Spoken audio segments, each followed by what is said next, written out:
நீங்க பலிபீடத்திலிருந்து வருகிற வார்த்தைய மனுஷனுடைய வார்த்தையா நீங்க எடுக்காம கர்த்தருடைய சத்தமா நீங்க கேட்டு அதை விசுவாசித்து நீங்க ஜெபிக்கிறீங்கன்னா நிச்சயம் கர்த்தர் காரியத்தை வாய்க்க பண்ணுவார். நீ என்னை நம்பினபடியால் என்ற ஒரு வார்த்தை பைபிள்ல இருக்கும். அந்த வார்த்தை படிக்கும் போதெல்லாம் உள்ளம் குளிரும். நீ என்னை நம்பிட்ட பார்த்தியா, அந்த விஷயத்துல எப்படி நம்பினெல்லாம் ரெண்டாவது மேட்ரு.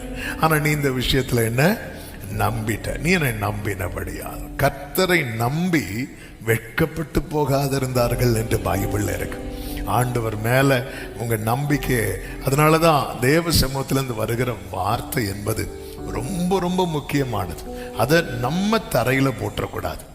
ஆண்டவர் தரையில விட மாட்டார். ஆனா நம்ம நிறைய என்ன பண்றோம் அப்படின்னா தரையில போட்டுறோம். அப்படி சில விதைகள் எங்க விழுது? வழி அருகே விழுது. கொத்திட்டு போனா என்ன, யார் கொத்திட்டு போனா என்ன? பறவை கொத்திட்டு போறது இன்னைக்கு பிரச்சனை கிடையாது. நம்மளை யாரும் கத்திரக்கூடாது. என்ன அவங்க இப்படி சொல்லிட்டாங்க, என்ன அவங்க இப்படி, இதுதான் இன்னைக்கு நமக்கு பிரச்சனையா இருக்குதே தவிர நம்முடைய வாழ்க்கையில விழுந்த பல வார்த்தைகளை பறவைகள் என்ன பண்ணிட்டு இருக்கு? கொத்திட்டு போயிட்டு இருக்கு. இன்னைக்கு வார்த்தையே தெரிய மாட்டேங்குது.